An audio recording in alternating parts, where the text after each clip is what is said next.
Welcome back to Bore Me to Bed, where we wander slowly through quiet stories to help you drift into restful sleep. Tonight, we'll take a gentle journey through the soft, meandering world of street names. From ancient paths carved through dusty empires to the grid lines of modern cities, we'll explore how streets are named, one calm thought at a time. So settle in, get comfortable, and let the stillness of sleepy history guide you toward dreams. In the quiet hours of the night, a lone street lamp casts a gentle glow on a corner sign. The world around is hushed and still, and under that soft light the street's name becomes visible.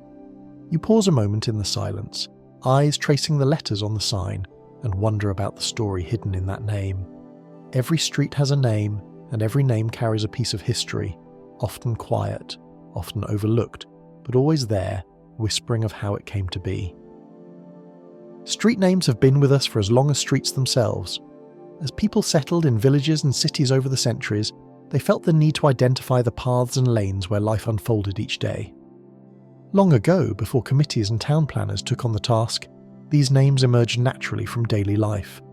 In a small medieval town, imagine the sun rising over a dirt road leading to the market square.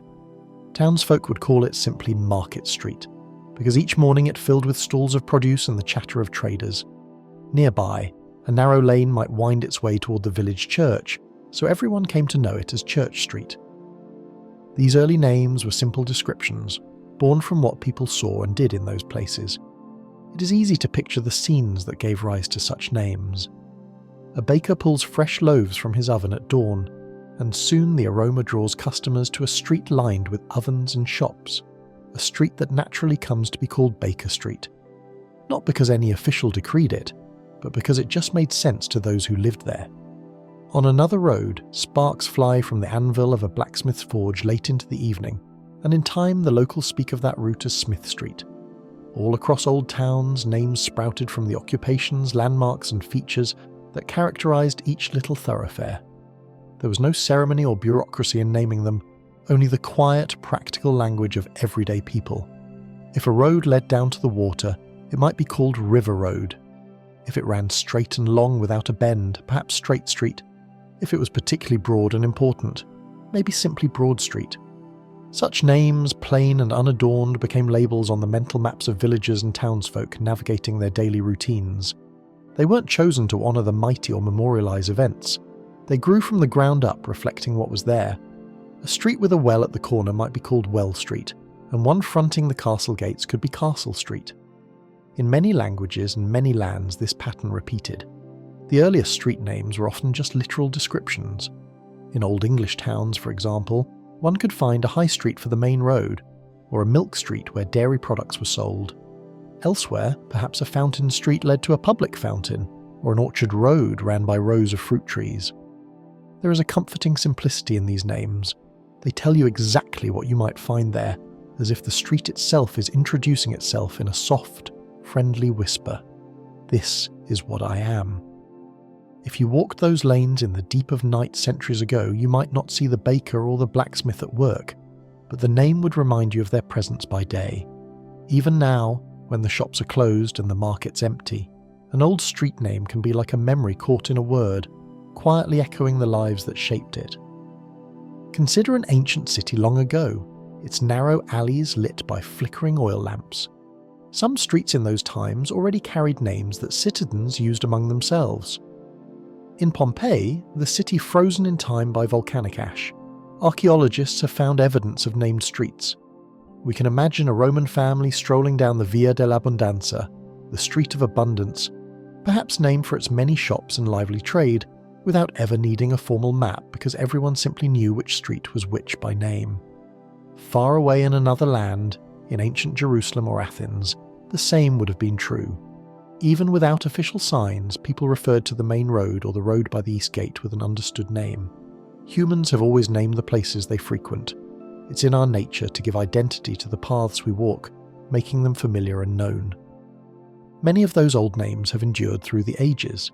In the city of York in England, there is a street called the Shambles, a curious name to modern ears, sounding like disarray, but it actually comes from an Anglo-Saxon word for the benches on which meat was sold by butchers long ago. Even though no butcher stalls remain today, the name persists like a gentle ghost of the past. Similarly, London's Pudding Lane still exists, quietly reminding us of a time when pudding meant offal. The street once hosted butcher shops and their scraps, not the sweet treat the name might suggest now. The Great Fire of 1666 famously began in a bakery on that lane, but the lane's name is even older, a small echo of everyday life in medieval London.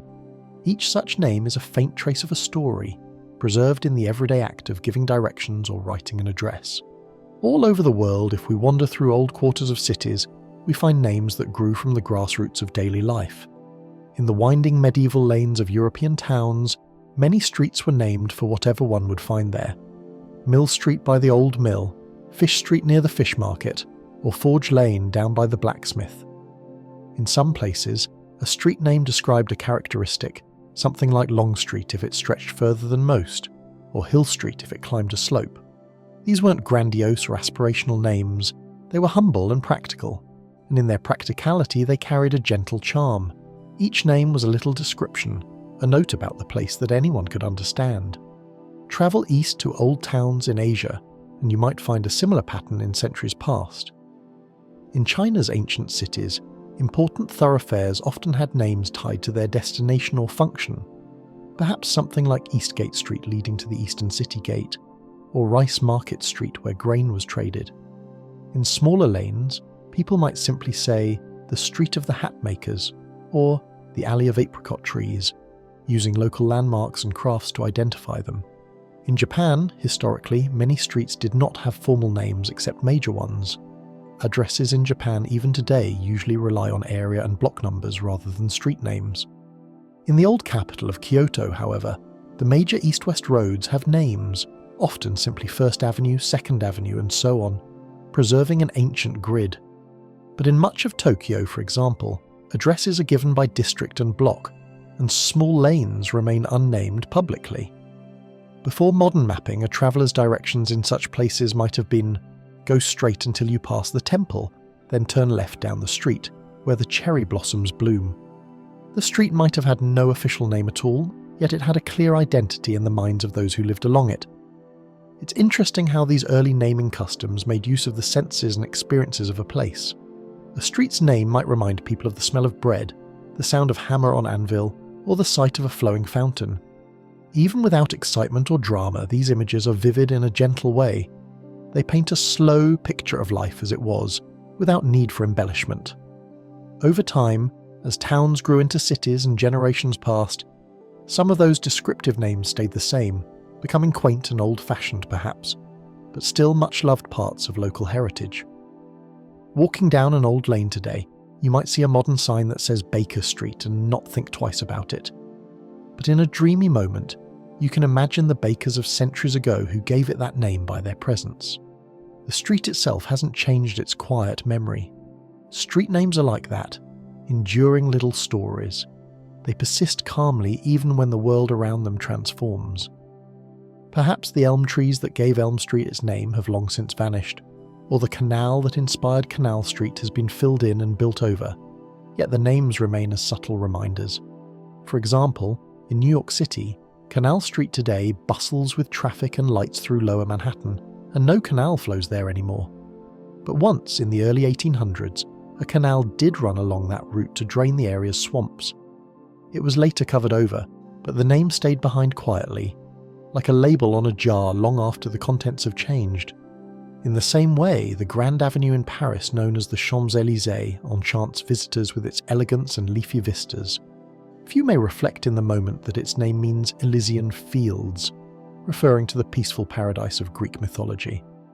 Long ago in the 17th century, when this boulevard was first laid out, it extended through open fields beyond the formal city gardens. Parisians playfully likened those fields to the mythical heavenly fields reserved for heroes, perhaps with a touch of irony or hope, and so the name Champs-Élysées took root. Today the avenue is far from a field. It's a bustling promenade of shops and lights. Yet in the still of an early morning before the crowds, one can stroll along the tree-lined walk and sense a bit of the tranquility its name evokes. So many famous streets around the world have such origins, half hidden by the bustle of their present fame. There is Wall Street in Lower Manhattan, known globally as a symbol of finance and high-powered commerce. But its name comes from something far simpler and more defensive, a wall of wood and earth that the Dutch colonists built in the 1600s to protect their small settlement of New Amsterdam. Under the city lights today, no trace of that wall remains, but the name Wall Street still quietly points to the memory of a fortified barrier along that path. Likewise, Broadway, the great artery of New York City that today shines with theatre marquees, has a plain-spoken name born in colonial days. The Dutch called it Breedweg, Broadway, because it was the widest street in the settlement. As English replaced Dutch in New York, the name was simply translated. It has stayed ever since, a straightforward description that took on a life of its own in the world's imagination. These early patterns of naming persisted for a long time. In the young cities of colonial America, the earliest streets often bore names that described either the geography or the main uses of those streets. Take Boston, one of the oldest American cities. It has a school street, where a school once stood, a beacon street, leading out from the site of a beacon on a hill, and a milk street, which in colonial days hosted a market for milk and dairy. Philadelphia, carefully planned in the late 17th century, named many of its east-west streets after trees: walnut, chestnut, spruce, pine, as if planting an orchard of names across the grid of the city. Those names were chosen by the founder William Penn and his surveyor, reflecting a peaceful, pastoral vision for the new city. Many of those tree names remain today. Strolling along Walnut Street or Pine Street in the quiet early morning, one might almost imagine the rustle of leaves overhead, even in the midst of the city, so evocative are their names of nature. Yet as cities grew larger and more complex, the simple, organic naming by everyday life began to give way to a more organised approach. With the advent of formal city planning and the rapid expansion of urban areas, especially by the 18th and 19th centuries, naming streets became an official task. City councils or other authorities took on the duty of deciding how new streets would be named, and sometimes even what old streets should be renamed. This shift from spontaneous to deliberate naming was itself a quiet evolution, one that happened over decades as towns matured into modern cities. Imagine a 19th century city official sitting at a desk by lamplight, pondering what to call the new streets being laid out on the edge of town.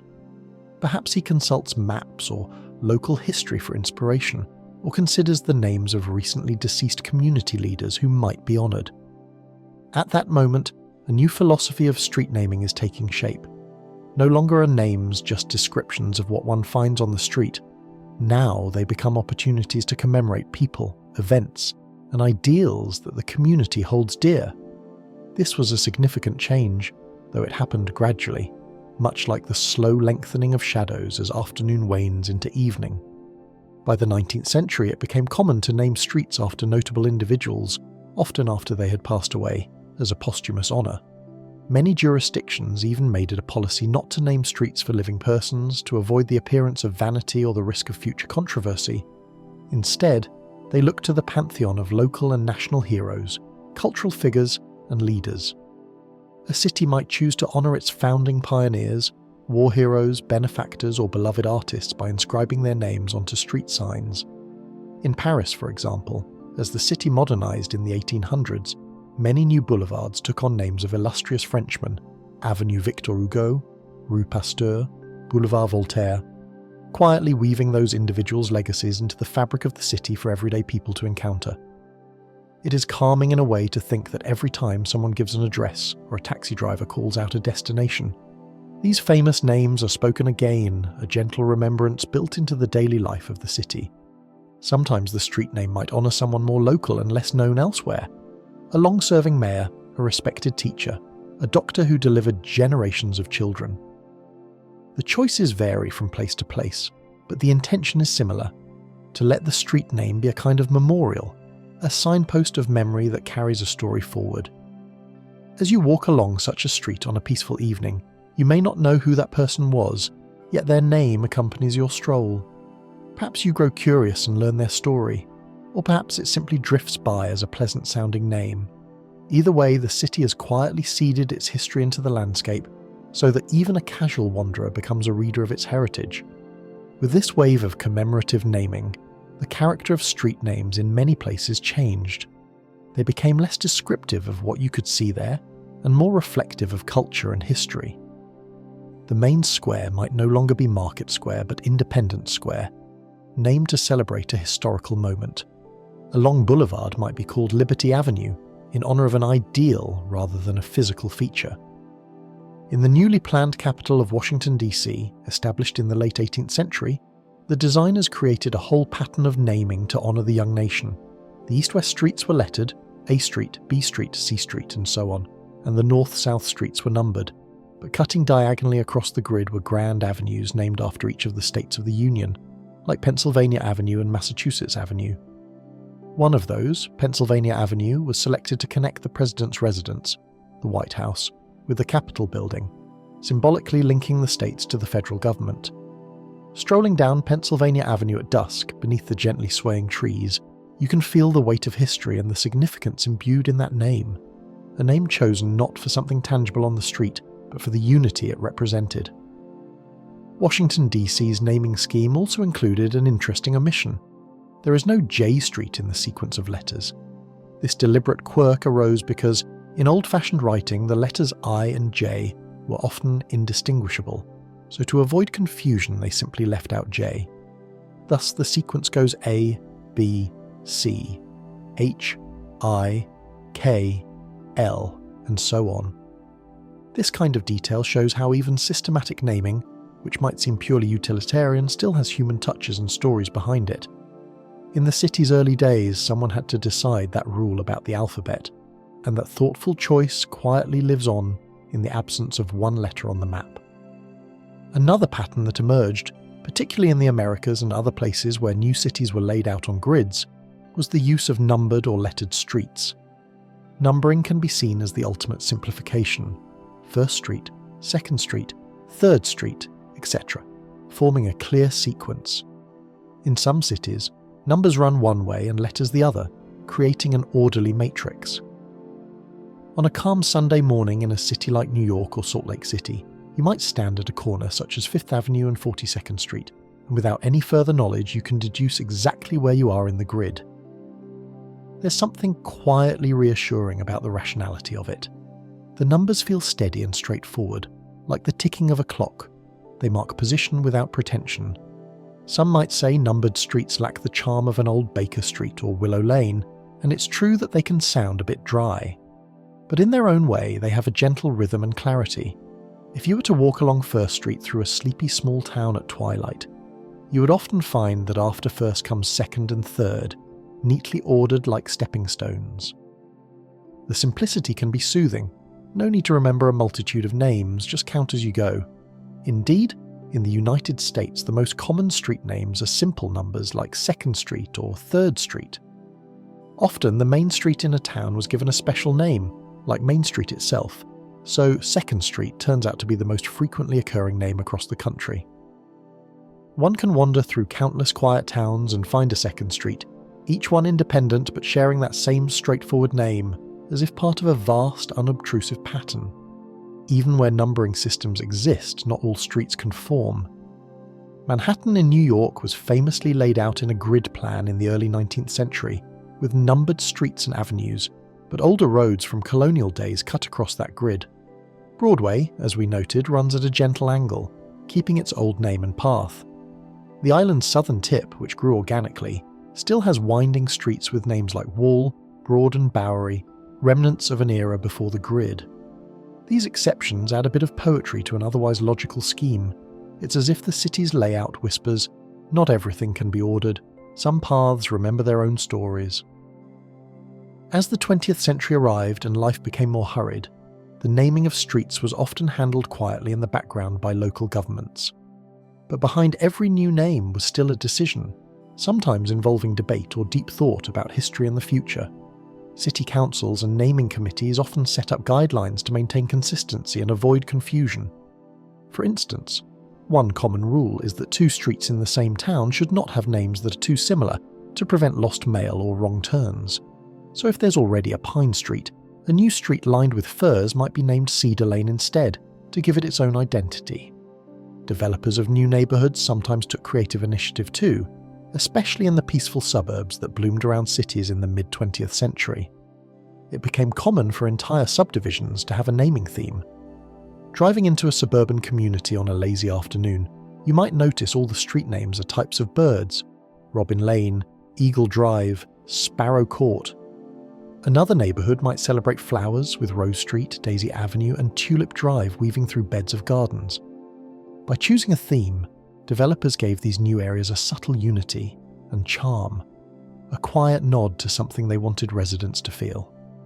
If you lived on Primrose Path in such a place, you might smile knowing that just a few blocks over a friend lives on Daffodil Street and another on Sunflower Lane, all of you part of a little tapestry of blooms. Other themes could be historic or whimsical. There are neighbourhoods where all the streets are named after famous writers, for example, Shakespeare Road, Austin Drive, Dickens Street, creating a literary map that a resident might lovingly explain during an evening walk. Some coastal towns choose seashells or winds for their street names: Shell Avenue, Coral Way, Tradewind Lane, while areas near airports might honour aviators or aircraft. Each theme is like a gentle inside joke or story that the neighbourhood shares. It doesn't shout for attention, it's just there for those who notice, like a pattern in wallpaper. In older cities that grew organically, we often find clusters of street names reflecting chapters of history. Consider San Francisco. After the California gold rush of the mid-19th centuries, the city expanded rapidly, and a surveyor named Jasper O'Farrell laid out many new streets. He named some after local leaders, and others after places he knew. That's how San Francisco got a Lombard Street, not because of anything particular to San Francisco's own history, but because O'Farrell borrowed the name from Lombard Street in Philadelphia, which itself was named after Lombard Street in London, a lane associated with medieval bankers from Lombardy. So a name from London travelled to Philadelphia and then all the way to San Francisco. Now Lombard Street in San Francisco became famous for a steep, winding block with tight hairpin turns decorated by flowers. The name Lombard, transplanted from elsewhere, took on a new life there. If you wander down that crooked block on a quiet morning when few tourists are about, you might appreciate how a name can journey across the world and settle in a new place, quietly connecting different cities through a shared word. Street names have also been used as gentle instruments of honour and remembrance on a much wider scale. One powerful example is the phenomenon of naming streets after Dr. Martin Luther King Jr. Following his assassination in 1968, communities across the United States began to pay tribute by renaming streets in his honour. Now there are hundreds of Martin Luther King Jr. streets, avenues and boulevards, often running through the hearts of cities large and small. To drive slowly down one of these avenues on a Sunday afternoon, seeing Dr. King's name on each sign at each intersection is to be quietly reminded of his legacy of justice and equality. It's a peaceful commemoration woven into the everyday routes people take. Children grow up having that name as part of their neighbourhood, perhaps learning in school or from their parents why the street is so called, thereby keeping history alive through the simplest of means. Of course, the choice of whom or what to honour can change as society's values evolve. Street names occasionally become topics of conversation when they reflect a past that the present finds problematic. A name that once seemed perfectly appropriate might, in the soft light of a new era, appear outdated or insensitive. When that happens, communities sometimes choose to rename the street, carefully and after much reflection, to something that better fits the current spirit. This too often happens quietly. Perhaps one day residents notice that new signs have appeared. What was once Colonial Avenue is now Harmony Avenue, for example. The change likely involved petitions, meetings and votes, but to the casual observer it seems almost subtle, a new name quietly taking root. Renaming can be a sensitive process. People form attachments to street names. They are part of one's personal geography, tied up with memories of home. A change can feel like the loss of an old acquaintance, even as it might be the gain of a more fitting symbol. Yet, when done thoughtfully, a renaming is like the city gently correcting its course, saying softly that it has grown. After a while, the new name settles in as comfortably as the old one once did, and life continues along the street's path. Years later, only long-time residents might remember it was ever called something else. The street simply carries on, bearing a different name and perhaps a new story. History provides many examples of such quiet transformations. In India, after gaining independence from British rule in 1947, numerous streets that once bore the names of colonial figures were renamed to honour Indian heroes and cultural icons. In New Delhi, for instance, the Grand Boulevard called Kingsway during the British Raj was promptly renamed Rajpath, meaning Path of the Ruler, for the new sovereign nation, and Queensway became Janpath, Path of the People.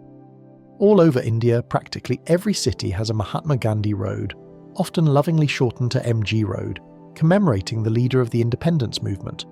If you were to walk along an MG road in the quiet early morning of, say, Mumbai or Bengaluru, you'd know that a similar road exists in dozens of other cities, each a thread in a nationwide homage to Gandhi. The act of naming those streets was a peaceful tribute after a time of struggle, a way to weave respect for the father of the nation into the everyday landscape. Similarly, in China, after its mid-20th century revolution, many streets were given uplifting new names reflecting the spirit of the people. Nearly every city has a Renmin Lu, which means People's Road, or a Jiefang Lu, meaning Liberation Road. These names quietly commemorate ideals of unity and freedom, embedding the values of that era into the city map. Likewise, one finds numerous Zhongshan roads across China and Taiwan, named in honour of Sun Yat-sen, Sun Zhongshan, a key figure in the founding of the Republic. Even today, a traveller recognises these recurring names when journeying from one Chinese city to another, each instance a gentle tribute to a shared history. Similarly, across Africa and other parts of Asia, as countries became independent or regimes changed, street names often changed as well. In Ghana's capital Accra, streets that once had colonial British names were rechristened for local leaders and symbols of freedom. In South Africa, after the end of apartheid, many towns and cities renamed streets that had honoured architects of the old regime, choosing instead names of anti-apartheid activists, or using the opportunity to celebrate black South African heritage. For example, in Durban, an old road named after a British general was renamed after Mahatma Gandhi, who had lived in South Africa, and another major street was named for Dr. Pixley K. Isaka Seam, a founder of the African National Congress. These changes were sometimes met with debate, but over time, they became part of the city's new quiet narrative. In Eastern Europe too, the late 20th century brought a quiet revolution in street names as communist regimes fell. Many roads that once bore the names of Soviet leaders or socialist ideals were renamed to reflect older heritage or new hopes. A Lenin Avenue might revert to its historical name or become Freedom Avenue, marking a turn toward a different future. For a while, locals still often used the old name in conversation, even as new signs gleamed with the change. There is something poignant in that overlap, the street carrying two identities for a time, one in memory and one in official record, until eventually the new name settles in fully with the passage of years. Street naming often mirrors the language and culture of a place as well. Even the generic parts of names, the words like street, road, avenue, boulevard, lane, and so on, have origins and nuances. Each of those terms originally meant something specific. The word street comes from the Latin strata, meaning a laid-down paved way, because many were once old Roman roads. Avenue comes from a French word meaning a way of approach, often to something significant. Boulevard comes from the Old French boulevard, itself from Dutch bulwark, because boulevards were often promenades atop old city walls. Lane suggests a narrow country way.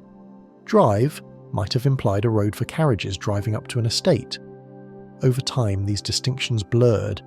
Now we have grand avenues that don't necessarily lead to anything in particular, and quiet lanes in the middle of cities. Still, the choice of word can subtly colour the street's character.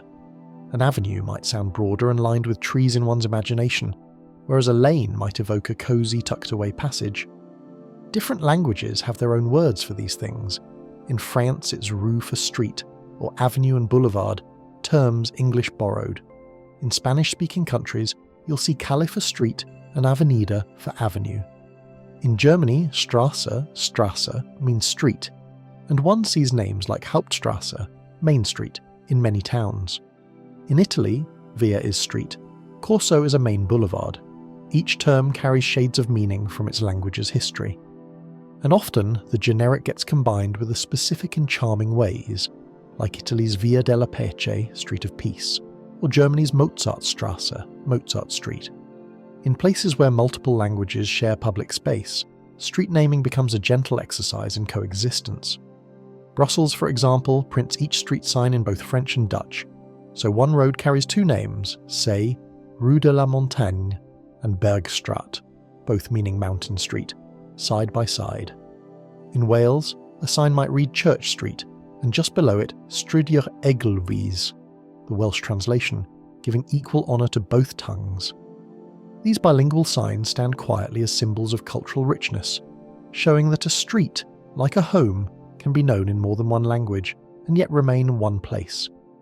Even beyond official signs, locals in bilingual regions often have their preferred name for a street, but they understand each other, as though the street itself speaks softly in two voices. In parts of Canada, you may find French and English sharing the signpost, while some communities have started to add Indigenous names as well, a small respectful nod to those who named the land first. Seeing an ancestral name in an ancient script next to a modern name is a humbling, beautiful sight, quietly reminding everyone of the layers of heritage beneath our feet. In many Middle Eastern or North African cities, traditional neighbourhoods also managed without formal street names for a long time. Directions were, and sometimes still are, given by landmarks. Go past the mosque, then turn left after the bazaar and continue until the big sycamore tree. Only later, with modernisation, did formal street names and signs become common in those places. But even with signs up, many locals might still prefer the old way, the street behind the Blue Mosque, or the lane of the Spice Market, because it feels more connected to lived experience. There's a poetry in that kind of navigation, a reliance on shared knowledge and memory. In Costa Rica, for example, until recently it was common to give directions based on landmarks and approximate distances, since many streets had no official names or signs. A direction might be 200 metres north of the school, then 100 east, or turn right after the Red House. Such directions require familiarity with the area and a bit of imagination. They work because communities are tight-knit and remember their reference points. It's as if the whole town becomes a map of stories rather than lines and labels. This approach is certainly less precise than formal addresses, but it has its own gentle logic rooted in human experience. There are even modern cities with unique addressing systems that bypass street names. In the central district of Mannheim, Germany for instance, streets aren't named. Instead, the blocks are labelled by grid coordinates like K7 or L1, and buildings are numbered within those blocks.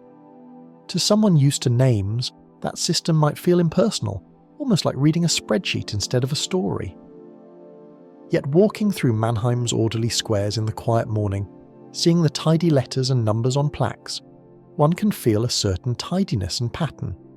There's no confusion about duplicate names or long winding names to remember, just the grid location. It's different, but it works for that city's context. Beyond city boundaries, the open roads that link towns are usually identified by numbers rather than names. A long interstate might simply be Highway 50 or Route 17, marked on maps by a shield and a numeral instead of a title. These numbered routes form a vast network that guides travellers across countries. They may lack the personal touch of a street name, but they make up for it with clear, methodical order. Yet even here, occasionally a number takes on a life of its own. Consider the legendary Route 66 in the United States. It was just a highway designation, but over time, Route 66 became a symbol of freedom and adventure, earning nicknames like the Mother Road. People wrote songs and stories about it, turning those two digits into an icon. For the most part though, when you drive through the night on a highway, the experience is anonymous and serene. There's no name to ponder until you reach the next destination and re-enter the world of named streets. Streets without formal names or with only numbers might seem to lack character, but people often give them nicknames or points of reference anyway. A numbered county road might be colloquially known by locals as the Old Mill Road, simply because it leads to an old mill. It's a reminder that even when officialdom tries to keep things bland and systematic, human nature leans towards storytelling and identification. We like our paths to have personality. Indeed, since antiquity, even the great routes that spanned continents have borne memorable names. Consider the Silk Road, not a single street, but a vast network of caravan trails between Asia and Europe. It earned its name from the prized silk that merchants carried westward. For centuries, travellers and traders would speak of this Silk Road in hushed tones, imagining the faraway lands and rich tapestries of culture along its course. By day, long camel caravans crept through deserts and over mountain passes.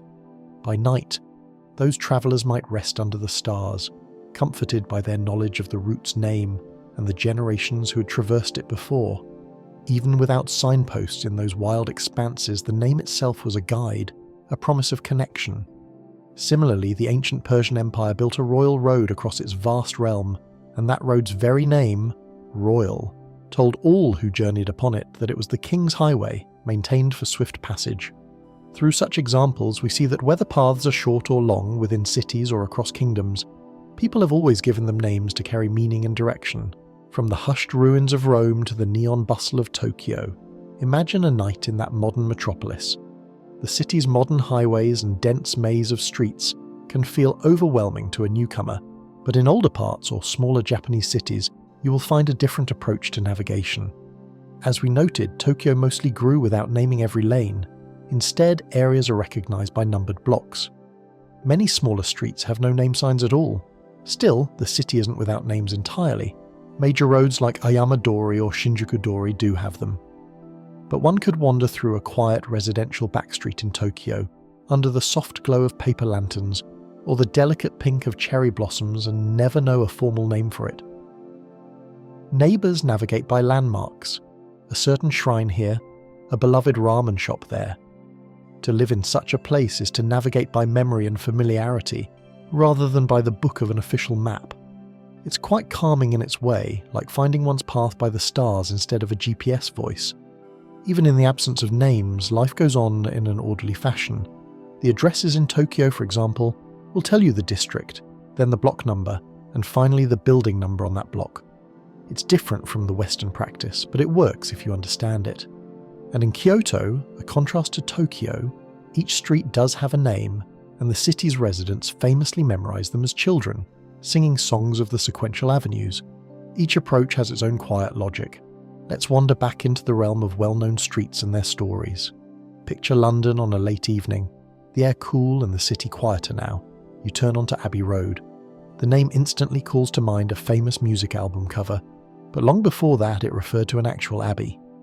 In the 12th century, a priory was established near where this road now runs, under the auspices of Westminster Abbey. This path led to that priory, and so locals called it Abbey Road.